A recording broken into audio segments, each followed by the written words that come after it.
Legal. O SQL Server ele tem uma porrada de tipos de dados. Então, como a gente está vendo aqui um curso mais básico, a gente tem que montar um escopo, a gente tem um tempo limitado, eu resolvi separar aqui acho que, alguns tipos de dados. Eu acredito que com mais de 90% dos casos aí você consegue se virar muito bem com esse tipo de dados, que são o que? Tipos de dados inteiros, tipos de dados numérico, tipos de dados com data e hora e com caracteres, com strings, né? Então, só que a gente tem também tipos de dados XML, temos tipos de dados var binário, enfim, tem vários outros tipos aqui, um pouco maiores e tal, que eu não vou abordar aqui, por ser algo mais simples, né? Quem sabe num próximo módulo a gente pode focar nesses outros tipos que a gente não vai ver aqui agora. Beleza? Então, só reforçando, a gente não vai ver todos os tipos aqui, vamos ver os principais. Então, a maior parte da minha vida eu trabalhei com esses dados, acredito aí que você vai conseguir se virar muito bem com eles, certo? Então, o que eu quero que você saia daqui sabendo sobre os tipos de dados? Então, como eu falei, temos tipos de dados de números inteiros. Então, para números inteiros, a gente tem mais de um tipo de dados. Pô, para que, Luiz? Então, por exemplo, vamos ver a diferença entre cada um deles. Temos, por exemplo, o tipo de dado bit, que é o mais simples de todos. Ele pode representar os valores 0, 1 ou null. Beleza? Então, é o mais simples de todos. Então, vindo aqui embaixo, ó, temos também o tinyInt, que representa lá o número inteiro, né? De 0 a 255, ele vai ocupar 1 byte. Temos também o tipo de dados smallInt, que vai ocupar 2 bytes, e reparem que eu só consegui representar 255 valores com tinyInt. Com o smallInt eu já consigo representar números negativos, menos 32 mil e pouco, até mais 32 mil e pouco também. Aí a gente vai subindo, tá vendo? Então, quanto mais a gente sobe, ó, o int, ele representa mais números, mas reparem que ele vai ocupar mais espaço, ele vai utilizar mais bytes. Ó. Então, o int já ocupa 4 bytes. E temos, por fim, o big int, que vai utilizar 8 bytes. Então, repara que esse número aqui é bem grande. Ó.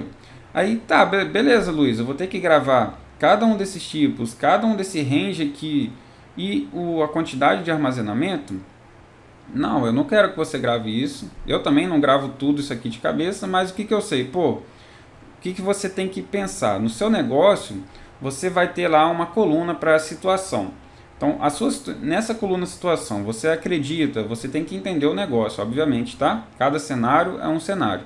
Então, nesse exemplo da situação, você teria mais de 255 situações diferentes?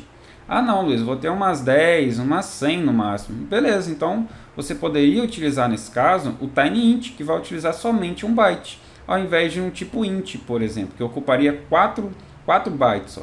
Beleza? Então reparem aí na diferença. O que a gente tem que ter em mente nos tipos de dados, né? Ao escolher os tipos de dados mais adequados. Por quê? Porque os tipos de dados eles podem afetar a sua performance e também o seu armazenamento. Então imagina uma tabela com 1 milhão de linhas, com uma coluna lá. Se você pudesse utilizar o tinyInt, que ocuparia 1 byte, ao invés de usar o tipo int, que ocuparia 4 bytes. Então multiplica aí por 1 milhão, 3 bytes de diferença, seriam 3 milhões de bytes. Então, ó, pensa comigo, se você tem uma tabela que ocupa 1 milhão de bytes e uma mesma tabela, só que ela vai utilizar 4 milhões de bytes, então o que você prefere? Você prefere uma que ocupa 1 milhão ou 4 milhões? Então, quando a gente pensa na utilização de memória, por exemplo, se a gente utiliza somente 1 milhão, vai sobrar lá mais 3 milhões para a gente colocar outros dados. Então, se a gente consegue colocar mais dados, a gente consegue melhorar a nossa performance, diferente de utilizar 4 milhões de bytes aí, por causa da escolha errada de um tipo de dados. Então, muito cuidado aí com as suas escolhas, entenda exatamente o seu negócio, e nos próximos tipos eu vou reforçar essa questão também da escolha do tipo correto dos dados, beleza? Então vamos seguindo. Temos também os tipos de dados numéricos, numeric ou decimal. Numeric ou decimal, eles são equivalentes, tá? Então o SQL implementa um, o outro é como se fosse um padrão ISO, mas eles são equivalentes. Eles são números exatos. Então eu deixo uma observação aqui, é o seguinte: o tipo de dados Float utiliza números aproximados, então cuidado, ó. Numérico e decimal, números exatos, e o tipo float são números aproximados. Na demo eu vou mostrar uma treta que envolve esse tipo float. Eu, Luiz, não gosto desse tipo, não sei se ele tem alguma utilização específica para algum nicho aí, para algum tipo de negócio, mas eu recomendo que você utilize números, sempre números exatos, né? Sempre que possível utilize ou numérico ou decimal e evite float, beleza? Acho que, se eu não me engano, é float ou real, o outro tipo. São números aproximados, beleza? Então, nos tipos de dados numérico ou decimal, o que a gente tem? Como é que a gente declara esse tipo? Reparem aqui, a gente vai ver mais para frente, ó, declare o nome da variável, esse arroba é uma variável, eu dei um nome aqui, var numeric, não necessariamente precisa começar como var, só um nome. E no caso do tipo numeric ou decimal, ele é assim, a gente especifica o tipo numeric, abre e fecha parêntese e ele recebe dois parâmetros. O que seriam esses dois parâmetros? O primeiro é como se fosse o P, de precisão, representa o número total de dígitos. Então, reparem nesse nosso número aqui, ó, a gente tem aqui o P. O P, nesse caso, é 8. Então, a gente pode utilizar até 8 dígitos, ok? Desses 8 dígitos, o segundo parâmetro, que é a escala, ele vai representar a quantidade de números decimais. O que é número decimal? Depois do ponto. Então, imagina aqui que a gente poderia ter um número, teria o ponto e poderia ter até duas casas decimais com essa definição aqui. Beleza? Então, reparem o nosso número aqui, ó. Eu declarei e setei aqui, ó. Então, o que eu faço aqui mentalmente? Eu, Luiz, como é que eu gravei isso? Ele tem 8 dígitos no total, então eu vou utilizar 2 para casas decimais. Então, eu posso, antes do ponto, eu posso utilizar até 6 dígitos. Então, reparem que aqui a gente utilizou todos os 6. A gente poderia, aí, quando você utiliza essa definição, você tem que pensar no que? No número máximo que você vai conseguir representar com aquela quantidade de dígitos, né? Quantidade de caracteres lá. Então, nesse caso aqui, eu poderia representar no máximo qual valor? Se eu tenho 6 dígitos antes aqui, ó. Coloca 9 em tudo, ó. 999 vai ter o quê? 999.9999. Até quase 1 milhão. 1 milhão menos 1, né? Então, até quase 1 milhão eu conseguiria representar com essa definição aqui, de 8 e 2 números decimais. Ok? Então, se você tem um pouco de dúvida, nas demos a gente vai reforçar isso, fica tranquilo, que no início pode ser um pouquinho confuso mesmo. Certo? Aí, o que a gente tem que saber também dos números decimais? De acordo com a precisão, né, com a quantidade de dígitos que a gente utiliza, ele vai utilizar uma quantidade diferente de bytes para armazenar. Então, lembra lá que o tinyInt representa lá um tanto, o int representa outro tanto, o bigint representa o topzão lá. Então, da mesma forma, a gente tem aqui com a precisão. Então, a precisão aqui, como se fosse o small int, vai subindo na print, bigint, beleza? Então, até 9, se você utilizar até 9 dígitos na precisão, você vai ocupar 5 bytes. Se você utilizar aqui de 1 a 9, né? De 10 a 19, você vai utilizar 9 bytes. De 20 a 28, 13 bytes. De 29 aqui, 17 bytes. Beleza? Então, novamente, pensa aqui comigo aqui nesse primeiro caso. Ó, até 9, uma precisão com 9, utilizando aqui 2 dígitos, a gente teria até um dígito a mais aqui, né? Esse aqui é 8, a gente teria mais um aqui. Então, colocando mais um aqui, a gente conseguiria representar o quê? Até 9.990.000, um pouco a menos aí de 10 milhões. Então, somente com essa primeira precisão aqui, ó, a gente já conseguiria representar muita coisa. O salário de alguém. Dificilmente alguém vai ganhar 10 milhões. Só Neymar, essa galera aí, Messi, ou algum CEO de alguma empresa muito top aí, o cara é muito bom. Beleza? A gente precisaria talvez de uma precisão maior, mas para nós meros mortais aí, dificilmente alguém vai ganhar 9 milhões de reais. Então, com essa precisão aqui, mínima, a gente já conseguiria. Para que você vai definir um cara maior, vai ocupar mais bytes, sendo que você não vai utilizar aqueles valores. Beleza? Então, de novo, pense no seu negócio, um valor de venda. Se tiver, se não vou vender mais do que um produto, sei lá, ou naquela coluna específica, eu não precisaria ter um valor até 9 milhões. Pô, minha padaria, trabalho com valores pequenos, então utilize a menor precisão possível, ok? Vamos lá. Legal, vamos continuar. No SQL Server temos também os tipos de dados date e datetime. Qual a diferença entre eles? O date utiliza somente a data, data, e o datetime tem a data e temos a hora, ok? Então, uma observação, o tipo date é somente a partir do SQL Server 2008. Lembra que eu falei da questão lá das versões do SQL, que vai lançando features, lançando tipos, melhorias, etc. Esse aqui está um exemplo. O tipo date, que tem somente a data, é somente a partir do SQL 2008. Beleza, fecha parênteses. Então, qual a diferença entre eles? O tipo date, por guardar somente a data, ele vai utilizar menos bytes, ele utiliza 3 bytes, enquanto o tipo de dados datetime, que guarda data e hora, vai utilizar 8 bytes. Então, de novo, pensa lá, entenda o seu negócio, que tipo de informação que você vai guardar. Um exemplo, uma tabela de clientes para uma loja. Então, eu tenho lá a minha data de nascimento. Para você, lojista, interessa você saber qual foi a hora que eu nasci, o minuto, o segundo? Não, né? Você quer fazer uma promoção, alguma coisa de aniversário, você precisa saber somente da data que eu nasci. Então, diferente do tipo datetime, por exemplo, para uma data lá da venda. A venda sim seria interessante, talvez, você ter lá o horário que vendeu, um minuto, um milissegundo. Então imagine uma transação, aquela transação passou meio-dia e 10 e 2 segundos, a outra transação às 18 horas, por exemplo. Então imagine que foi uma fraude, aí você vai ver lá, nesse horário aqui eu estava em casa, não estava na rua. Então, em alguns determinados tipos de negócio, a hora vai ser importante, em outros somente a data já seria suficiente. Então, de novo, são 5 bytes de diferença. Então, tabela lá com 1 milhão de clientes, você teria aí 5 milhões de bytes jogado fora, se você utiliza o datetime. Então, é um erro bem comum, tá? Eu, como DBA, eu faço tuning aqui também em alguns clientes. A gente pega alguns casos que a tabela está lá com a data e a hora aqui, ó, a gente fala que é uma data zerada, uma data com a hora, minuto, tudo zero aqui. Então o cara só quer a data e não queria a hora. Então ele está desperdiçando memória, então está ocupando mais espaço, está afetando a performance dele, que ele poderia utilizar menos memória se ele utilizasse o tipo date. Beleza? Então, de novo, cuidado, se você quer somente a data, usa o tipo date. Se você precisa da hora, do minuto, do segundo e tal, aí sim utilize o datetime. Certo? Vamos para o próximo tipo. Tipo de dados de string.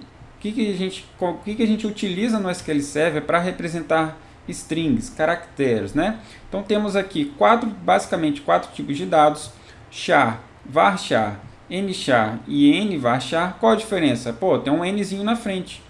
Tá, então aqui tem uma tabelinha com resumo que é o seguinte: o tipo char ele é fixo. Tanto o char como o nchar eles são fixos. O varchar e o nvarchar são variáveis, então o var de variável, né? Então char e nvarchar são fixos, varchar e nvarchar são tipos variáveis, vocês vão entender depois o que é isso. E os tipos char e varchar utilizam 1 byte por caractere, então a cada caractere vai ocupar 1 byte. Já os tipos nchar e nvarchar ocupam 2. Então o tipo char e varchar eles implementam aí a tabela ASCII, que é uma codificação, eu vou comentar sobre isso, e o nzinho aqui tem a ver com Unicode. Então com Unicode a gente consegue representar mais valores, por isso que ele ocupa o dobro de espaço. Então tem um nzinho aqui na frente, vai ocupar o dobro de espaço, beleza? Então, como eu comentei, a tabela ASCII, a gente utiliza lá o char e varchar, né? Então ele é um pouco mais limitado, mas ele consegue representar lá os alfabetos, né? Vamos dizer assim, o inglês, o português. Normalmente tem caracteres acentuados, cada caractere é como se fosse cada letra, cada número é como se fosse aqui um elemento, né, dessa tabela. Então a gente conseguiria representar até 255 valores com 1 byte, 256, né, com 0. Já o Unicode, imagina lá um alfabeto chinês, japonês, tem aqueles caracteres malucos. Então com 246 elementos a gente não conseguiria representar. Então a gente não consegue com apenas 1 byte representar todos esses caracteres. Então a gente precisaria de 2 bytes. Aí você tem uma infinidade de elementos a mais aí que você poderia representar. Então, por isso que a tabela Unicode ela ocupa o dobro de espaço, porque ela precisa de mais caracteres para representar, né? Mais posições ali. Então, por esse motivo, a tabela ASCII, que é mais inglês, português é mais basiquinho, 256 caracteres só, 1 byte é suficiente. Já esses caracteres mais Unicodes, essas linguagens que têm mais caracteres, a gente precisaria de mais bytes, então por isso que ele utiliza o dobro. Com 2 bytes ele consegue representar essas outras linguagens, tá? Então, novamente, quando você for utilizar uma tabela, você vai definir lá a sua coluna. Pô, eu só vou representar aqui coisa em inglês e português. Usa char, varchar. Você não vai utilizar nenhum caractere especial, nada diferente, entendeu? Então, nesses casos, utiliza o mais simples, o que vai ocupar menos espaço. De novo, então, se você utiliza lá, imagina o nome do cliente. Vou utilizar 200 caracteres. Então, se você utiliza aqui um varchar, você vai utilizar 1 byte por caractere. Se você utiliza o N-varchar, você vai utilizar o dobro. Então, de novo, utilize o Unicode, o N-varchar, somente quando for realmente necessário. É até um problema bem comum também a gente encontrar aí alguns softwares, alguns ORM da vida, criam lá sempre com N-char, como se fosse esse Unicode, né? Como se fosse, vamos dizer assim, um padrão internacional, pode utilizar em qualquer lugar, mas para o nosso caso específico, Brasil, algumas outras aplicações aí poderiam utilizar normalmente só o tipo, o mais simples, o char e o varchar, beleza? Então, pensem direitinho na hora de utilizar os tipos de dados. Repetir isso aqui em cada um dos tipos de dados que eu comentei. Então, entenda o que você vai guardar para aí sim escolher adequadamente o seu tipo de dados. Então, para fechar essa questão dos tipos de dados no SQL Server, eu vou ressaltar aqui mais alguns pontos de atenção. Então, escolha dos tipos de dados adequados. Aqui temos duas tabelas, a tabela cliente big e a tabela cliente. Na cliente big, eu utilizei os piores tipos possíveis. Para o ID, eu utilizei o bigint. Para o nome do cliente, para string, né, eu utilizei sempre o n-varchar max. Max é o maior valor lá possível para eles, tá? E na tabela cliente eu utilizei os tipos de dados mais adequados de acordo com o meu negócio. Então, a de cliente usa o tipo int, o nome do cliente usei um tipo varchar ao invés de n-varchar, sem definir um valor. Esse max aqui a gente vai ver que ele atrapalha para criar índice, mais para frente eu comento sobre ele também. Então, eu criei uma tabela com tipos de dados ruins e uma tabela com tipos de dados mais adequados, CEP com 8, telefone com 11, beleza? Então vamos ver qual seria um dos impactos de fazer isso no SQL Server. Então, quando a gente dá lá de novo um Alt F1, depois vocês vão entender o que é esse Alt F1, a gente vê lá a definição dos tipos. Quando a gente cria com o tipo de dados max, ele fica aqui como -1, que seria o valor máximo lá para aquele determinado tipo. Beleza? Então, isso aqui é ruim para criar índices, depois a gente vai ver por quê. E então tá aqui, cliente big, tabela ruim e a tabela cliente. Reparem aqui no cantinho, collation. Daqui a pouco eu vou explicar também o que quer dizer esse tal de collation. Beleza? Mas já fiquem aí no radar de vocês. Beleza? Então, só para deixar bem claro a diferença. Um monte de tipo aqui com -1, que é o valor máximo, e aqui com os tipos mais adequados. Então, por favor, não faz isso. Pensa, não coloca lá no automático. Entenda, questione os usuários e faça sempre da melhor forma possível para ter a melhor performance e utilizar menos armazenamento possível. Beleza? Show. Então, nesse caso aqui, imagina aqui, para 3 linhas, isso aqui seria a quantidade de bytes. Depois eu mostro como é que a gente pega isso. Então, para minha tabela big, a primeira linha eu tinha aqui 18 bytes. Na outra linha, na outra tabela cliente, 9, metade. Lembra lá do n-char e do varchar? Então tá aqui, na prática a diferença, ela vai ocupar o dobro. Então para 3 linhas, olha aqui a quantidade de bytes e olha aqui a quantidade de bytes para minha tabela cliente, que tinha lá varchar, tipo int, aqui tinha um bigint, né? Então, para 3 linhas, olhem que diferença que faz. Imagina para milhões de dados, ok? Então, muito cuidado, tipos de dados podem fazer toda a diferença no seu ambiente. E é importante aqui falar também, mais para frente a gente vai ver, questão de conversão implícita e conversão explícita. Qual a diferença entre elas? Na conversão implícita, a gente tem lá tipos de dados que são compatíveis, né? Aqui na direita a gente tem uma tabelinha que mostra toda a compatibilidade, o que dá para converter com conversão explícita, implícita, o que não dá para converter de cada tipo. Obviamente você não vai gravar isso, eu não gravei isso. Com o tempo você vai gravando os principais, né? Mas basicamente o que eu quero que você saiba aqui é que existe a conversão implícita, que o SQL consegue automaticamente converter lá dois parâmetros de um valor para outro. E temos também a conversão explícita, que é quando a gente utiliza algumas funções do SQL, que tem lá a cast e a convert, e a gente consegue converter explicitamente, a gente está forçando aquela conversão. Beleza? Então temos essas duas grandes diferenças aí entre eles nos tipos de dados. Isso aqui a gente vai ver também mais para frente. Tudo a gente vai vendo aqui, a gente vai acumulando o conhecimento, beleza? A gente vai aumentando a nossa bagagem aí. Com o tempo é o que acontece no dia a dia. Você vai trabalhando, você vai estudando, você está sempre aprendendo. Você está vendo uma live, você vai aprendendo um detalhe. Então por isso que é muito importante fazer network, ir para evento, enfim.